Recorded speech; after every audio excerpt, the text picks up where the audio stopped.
A community nature reserve builds up from when just a few neighbors start to create just a few green spaces side by side. And each person only has to allocate just a few square yards for wildlife-friendly gardening. But think about it, when an entire neighborhood does the same, each person allocating just a few square yards, you can soon end up with a community nature reserve that is the equivalent in size to a soccer field. Welcome to the Sustainable Living Podcast. Tips, tools, and tactics for living a heart-centered life that honors Mother Earth and her inhabitants. The information shared on the Sustainable Living Podcast reflects the opinions of host Marian West, Janice Fryatt, and their guests. Please use your own discretion in research before applying any information to your individual situation. Now, here are your hosts, Marian and Janice. Hi, everyone. I'm Janice Fryatt, and the voice you just heard before the intro was Dr. Adrian Cooper, a wildlife expert who's going to give us the lowdown on community nature reserves and how we can create them in our own neighborhoods to help support wildlife. But before we get going with that, I'd like to give you an update on some things that have been happening with the podcast. First, we're on Patreon now. For those of you who don't know what Patreon is, it's a donation site where you can set up a regular donation to support the show. The donation can be as little as $1 a month, or as much as, the infinity. Thank you very much. But believe me, these donations add up no matter how small they are. Mariana and I have been doing the show for 2 years now and paying for all expenses out of pocket.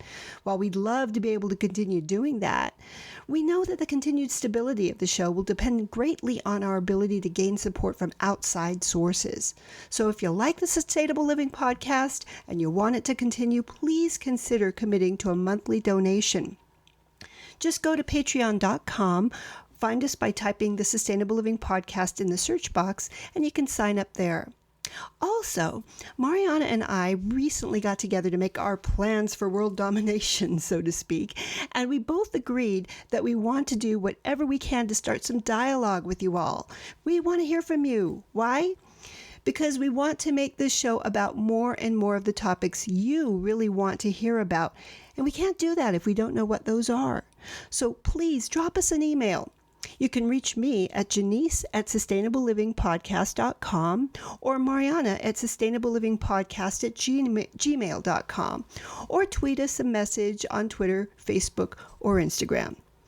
And now, without further ado, today's interview. Welcome to the podcast, everyone. I'm Janice Fryatt, and today I'm very excited to welcome Dr. Adrian Cooper to the podcast.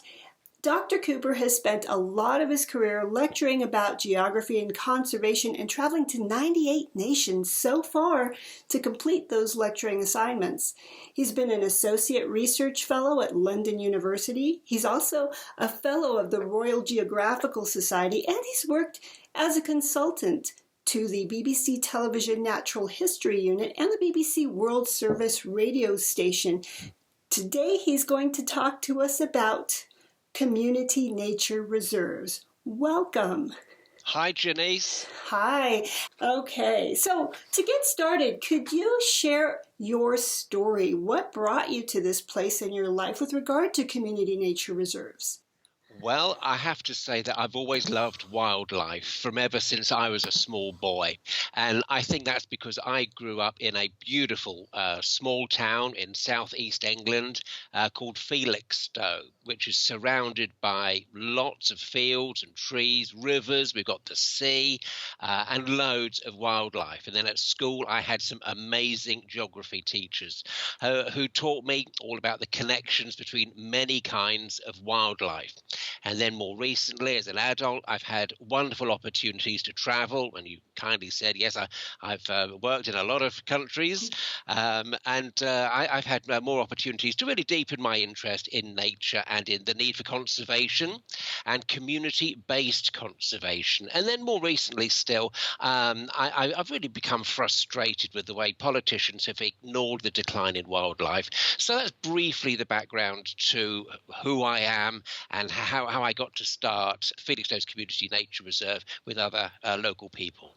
Well, thank you for that. I think you're going to find a lot of kindred spirits here.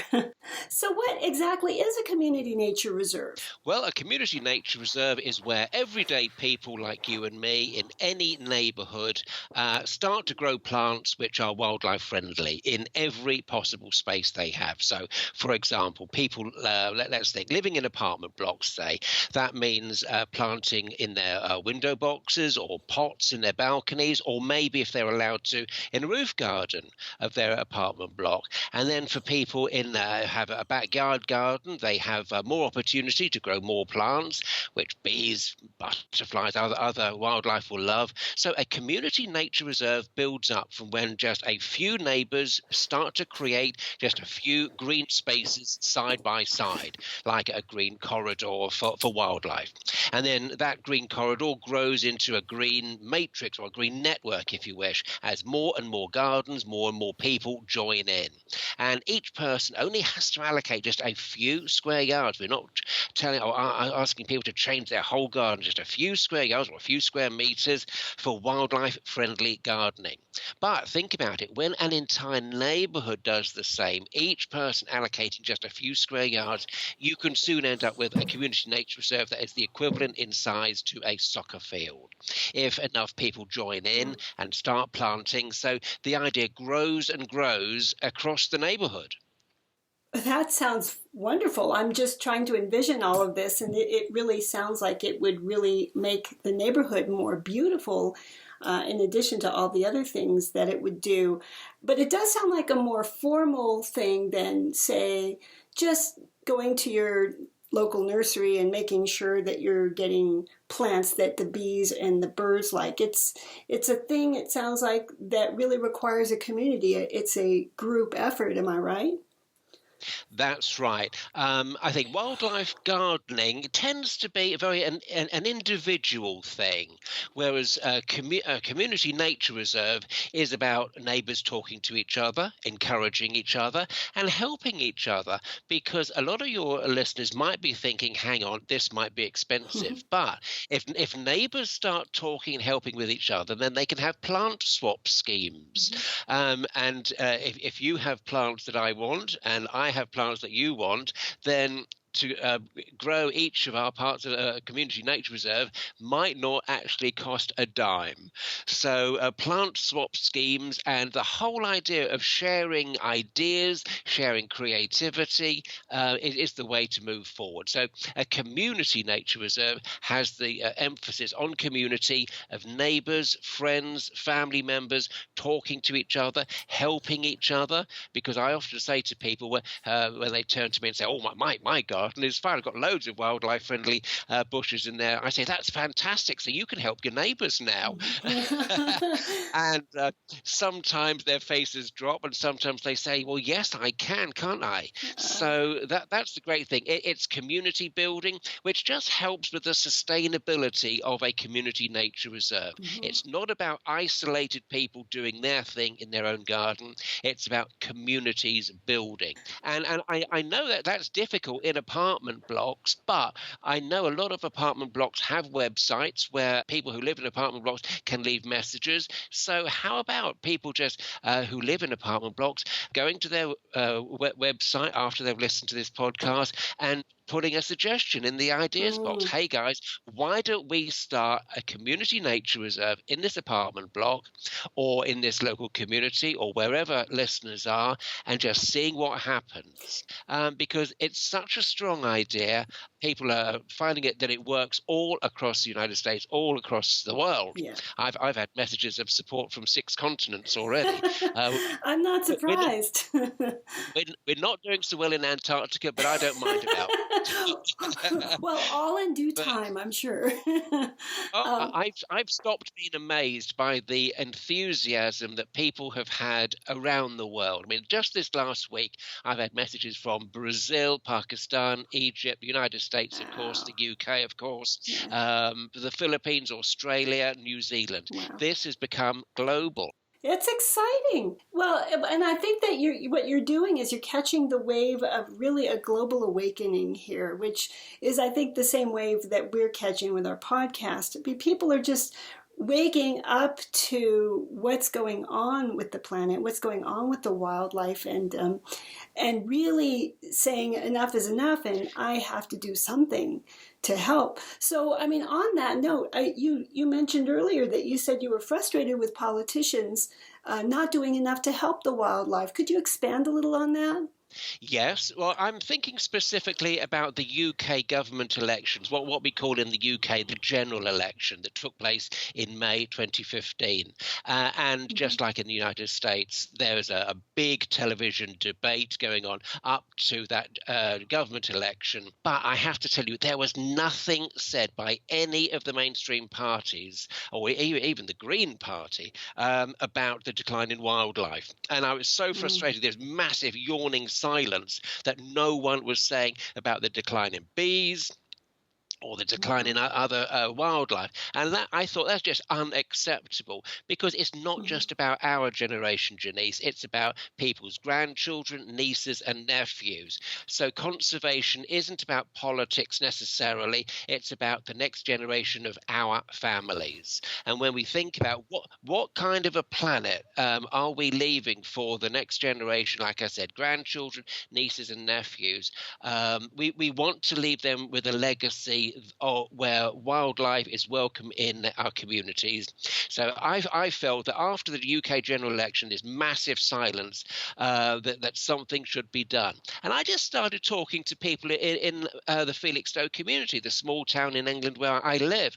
And I said to people, down the local pub, at the local bus stop, I've got this thing on my mind. What do you think? And everybody said, great.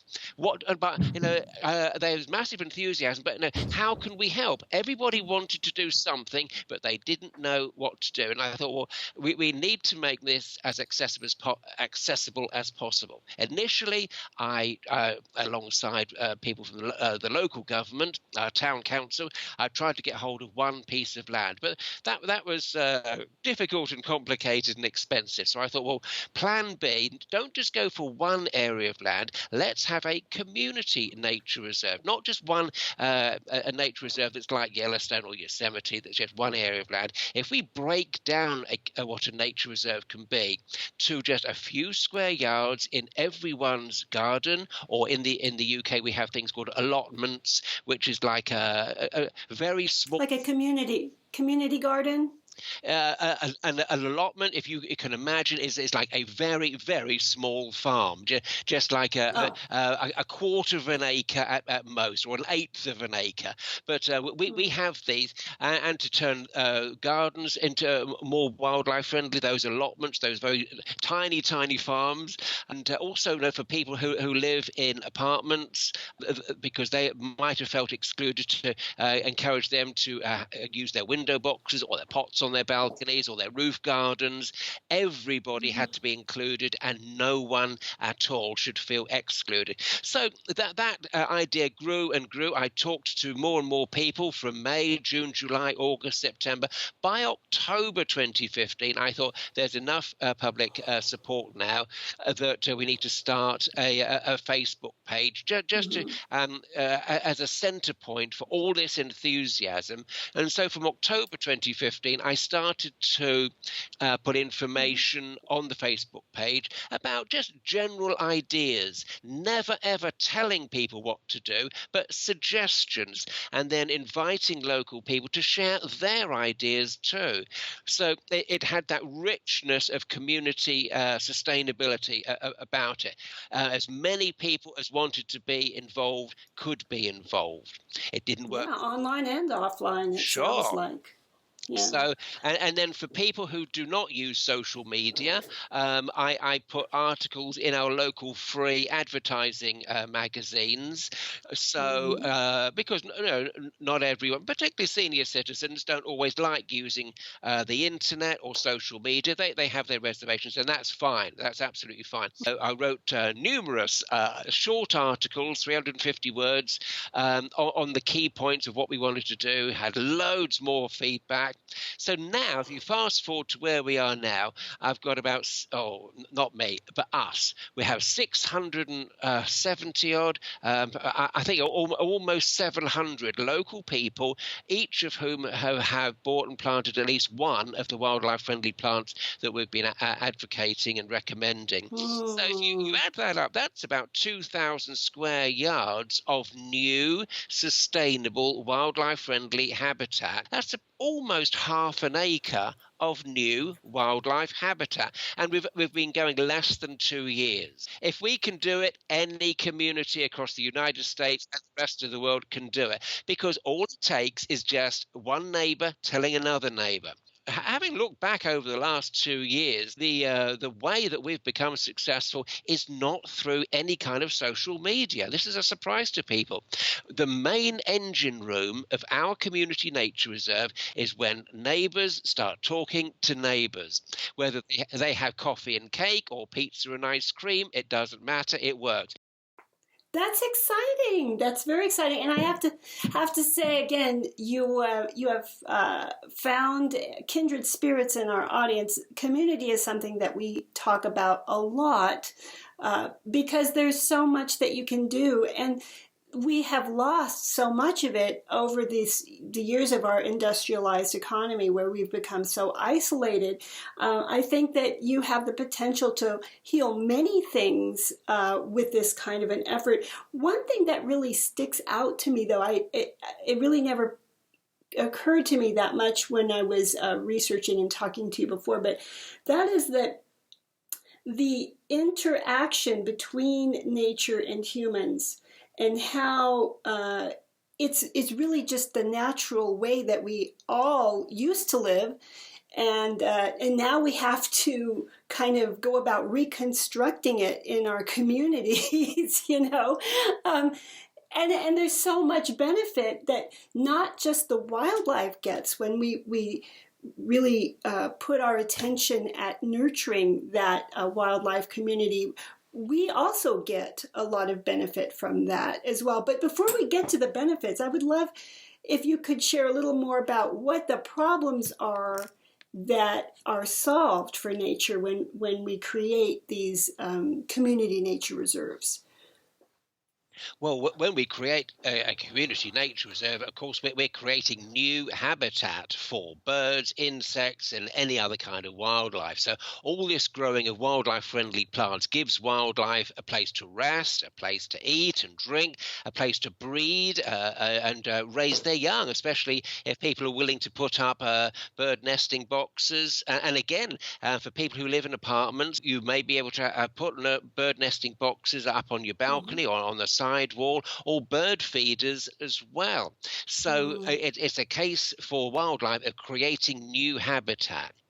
Because the issues are that they're losing their habitat, and when they lose their habitat because of human encroachment, then their numbers start to dwindle. That's right. They can't breed, their populations fall, and it's just a massive loss to us. And it's a massive loss to us in so many ways, because I think who amongst us doesn't find their spirit raised if you see a small bird in the park or come onto your balcony or in your backyard? It's therapeutic, isn't it? You might have had a stressful week, you might have had a stressful month or a year, but if you see some wildlife, it just changes your priorities, and it reminds you of different priorities, doesn't it?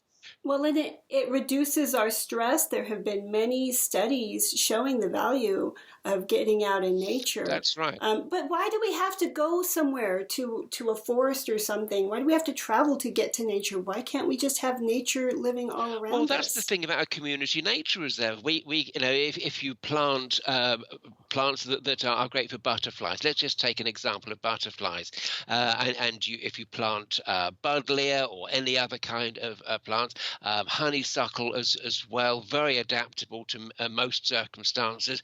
You will find, unless there's something terribly wrong in the local ecology, that more butterflies will come to your garden within that summer. You're not waiting many years because wildlife will respond quicker than many people assume.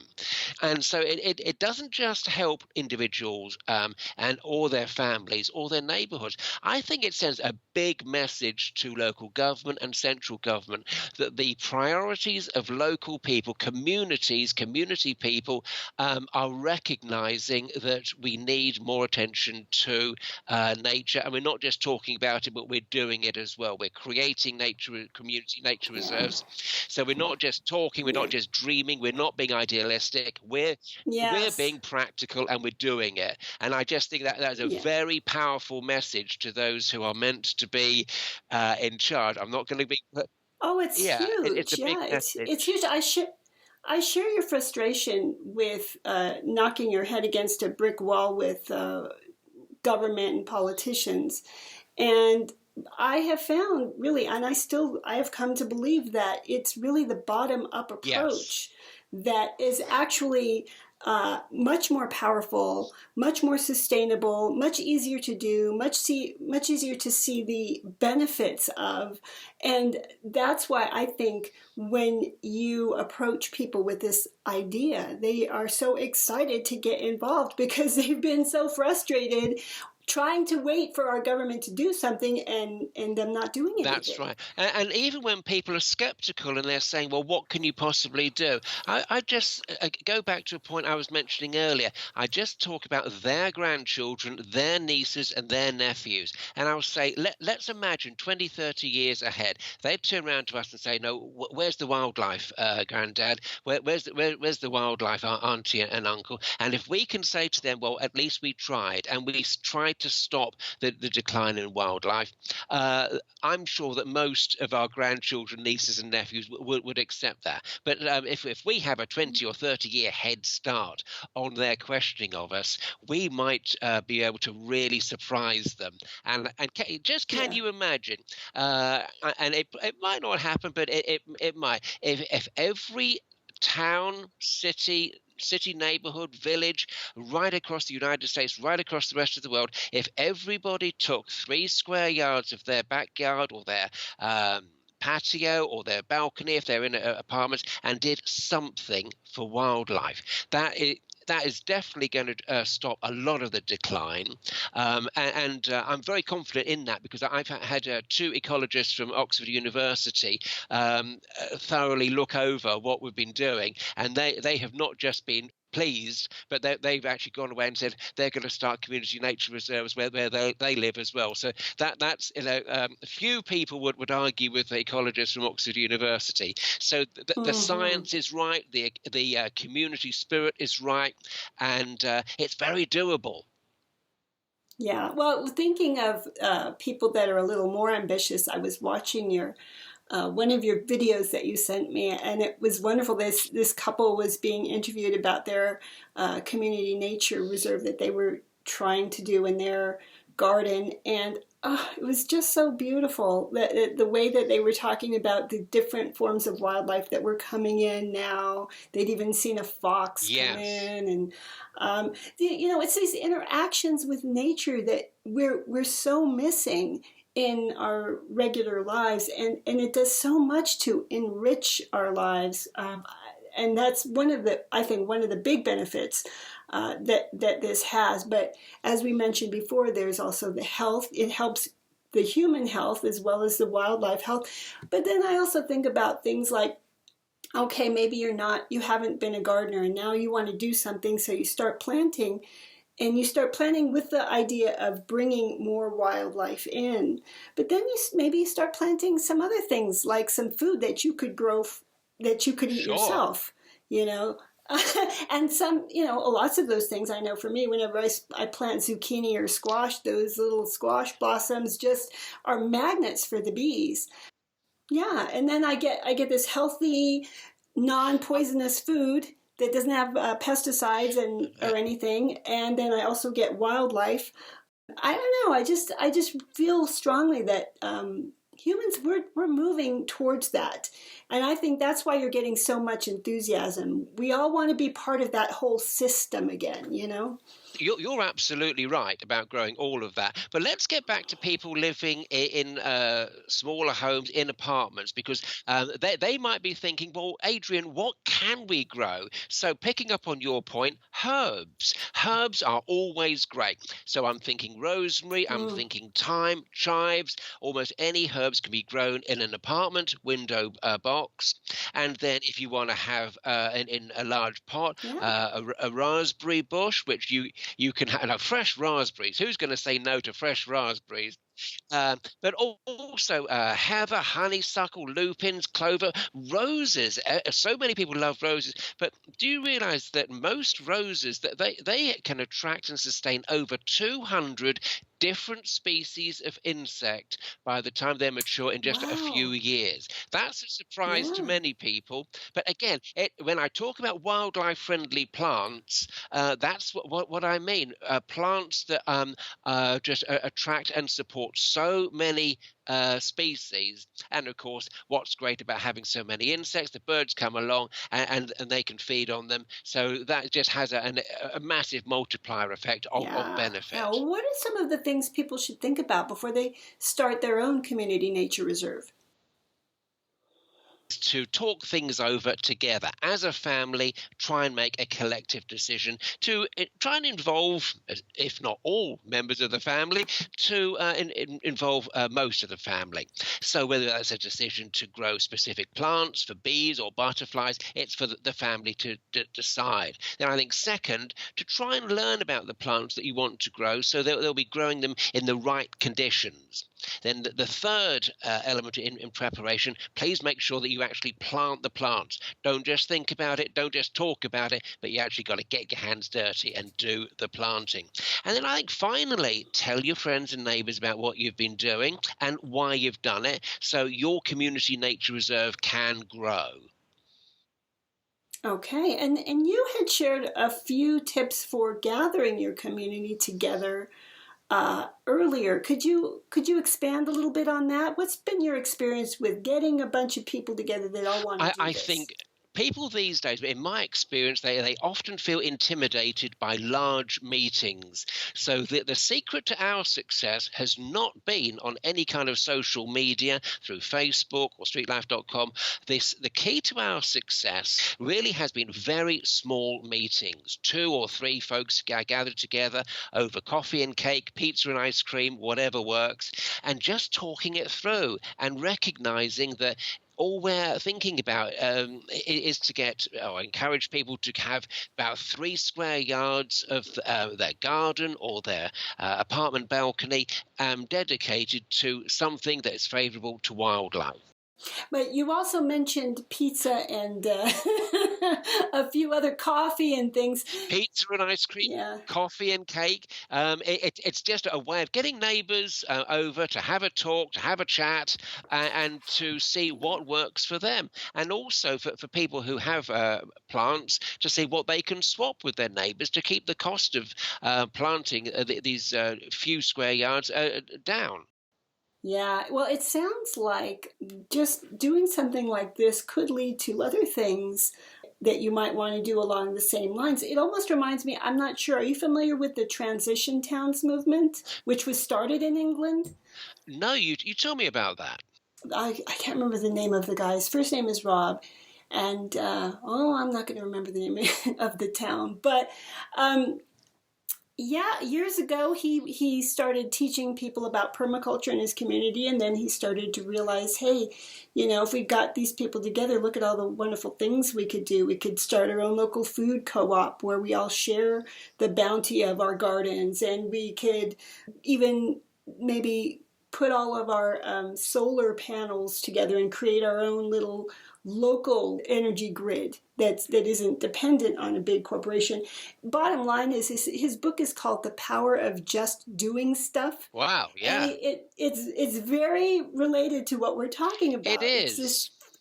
It's this frustration that we have when we see our government's not responding to us. And so instead of complaining about it, let's just do something. Absolutely right. But a lot of people might accuse us of being idealistic and dreamers, but we're not, because we're making it happen. We're very practical. Like I said, in the town where I live in England, we've already got almost half an acre, and it's expanding all the time. Our goal, by the way, is to have a community nature reserve, which is the equivalent in size to a soccer field. And why we chose that goal is because everybody can imagine what a soccer field looks like. It's a very achievable goal in a small town like Felix, say with about sort of 25,000 people. I reckon within 3 to 5 years from now, we could have our soccer field. What I'm saying is, if you add up all those small pieces of land, put them into one imaginary area, you'd have your imaginary soccer field. But that's fine. It doesn't matter that all those small pieces of land are in disparate areas, because the wildlife can fly between them, hop, skip, walk, get themselves between it, and it is very sustainable. I'd be surprised if you didn't have something much bigger than a soccer field when you're all done with this. When we get our first soccer field, my first message to everybody in Felix, we're going to start on our second one. There you go. We're just not going to stop. No, I don't think. I think once you get something like this going, I think it's just going to have a life of its own, and it's just going to grow exponentially. I really feel that that's where we are in humanity. I think people they want to do stuff like this. So what's been the most surprising thing you've learned from doing all of this? Initially, I had no idea when I first started it how big it would be. So my first surprise is how many people in my hometown in Felix actually wanted to get involved. Because even though our community nature reserve is less than 2 years old, like I said, that we have created over 2,000 square yards of new wildlife-friendly habitat out of small garden spaces, window boxes, whatever. So that's almost half an acre. And then my second surprise is that just how many people from, like yourself, right across the United States and the rest of the world have wanted to get involved. So loads and loads of surprises. And other surprises too. It's been great to find so many young people wanting to get involved. And the great joy of having young people, we have amazing people. Luke Smout, one of our young people, has been outstanding. Other young people have made films for us. Luke Smout has made films for us. They have brought their own creativity, because people our age have one set of ideas, but people who are in their late teens, early 20s have a totally different, refreshing creativity. And so it's been you're right about that. It's been a surprise. It's been an absolute pleasure. And then more recently, we've welcomed musicians who wanted to play backing music on some of our films. And so we're just saying yes to everyone. We have a local poet who occasionally submits poems to our Facebook page inspired by what we're doing. So again, we're just saying yes, get involved, but bring your creativity as well. Let's have fun with this. Bring your ideas, and let's make this a rich community nature reserve. Because the great thing about having a community nature reserve is that it can include the richness of a community with all the wealth of ideas, experience, and all of that that a community can bring to a project. Yes, absolutely. And I can feel a passion and excitement in your voice, and I'm not surprised that it's contagious. It's great fun, Janice. I tell you, we're myself and all my friends, we are just having fun. I'm sure a lot of your listeners will have fun with it as well in their way. Neither you nor I are being prescriptive and saying excuse me, you have to do it in this way. We're saying here are some ideas. However, you may want to do your community nature reserve in a different way. And that's fabulous. Great. But as long as we do something to stop the decline in wildlife, that's the bottom line. How we get there is for local communities and families to decide among themselves. Yep, and that's part of the fun. Absolutely. Oh, it is. And the surprise. How can people learn more about all of this and how they can get something going in their own communities? Well, it's very easy for all your listeners, because I'm going to send in lots of articles and films to the Sustainable Living Podcast website. So by the time this conversation gets edited and put out, I will have sent you all that material, a fuller explanation of the story behind our community nature reserve, some films, some music, all of it. And it's for people to say, well, yes, I'm going to take that, and that. I'm going to leave that, and that alone. And we're just going to use your website as like a smorgasbord or a buffet to select what works for each community of listeners that you have. Wonderful. And we will also, in future podcasts, we're planning on incorporating Adrian as a feature on the Sustainable Living podcast to give tips. Yeah, we're really excited about that, to give tips on how people can encourage more wildlife and create these community nature reserves. So before we go, I know we'll have a lot of wonderful links up when I post this, but your Facebook page, is it a group? Is that something people could go to right now? What's the name of it? It's Felixstowe Community Nature Reserve. So, and you go there, you'll find lots of hints and tips, short films, longer articles. There's a lot of stuff there. But also, I would say, don't just read what we've been putting, read what our readers have been putting as well, and read their ideas. Yeah, well, we appreciate the support of you and what you're doing. And again, the more that people catch the excitement and the passion that you have, let's start a movement. Let's get this thing going around the world, because I really believe that now is the time. People are ready for this. It's my pleasure. Thank you. Don't go away yet, because up next we have the first installment of Dr. Adrian's Tips for Starting Your Own Community Nature Reserve.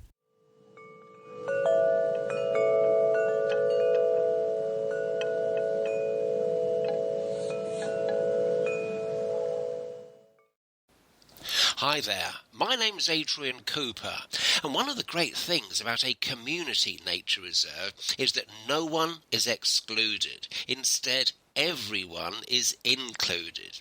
So people who live in apartment blocks can grow herbs in their window boxes, or snowdrops or crocus.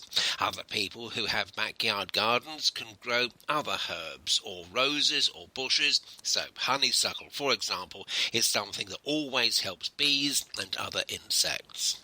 But people who live in an apartment block can also get involved if they put a small pond on their balcony. When I say a small pond, it might only be a small plastic bowl filled with rainwater. But when they do that, people find that often within only a few hours, they have all sorts of fascinating insects in their balcony pond. And so those insects go to feed local birds or bats at night. So small new ecosystems start to be formed, and the community nature reserve grows bigger.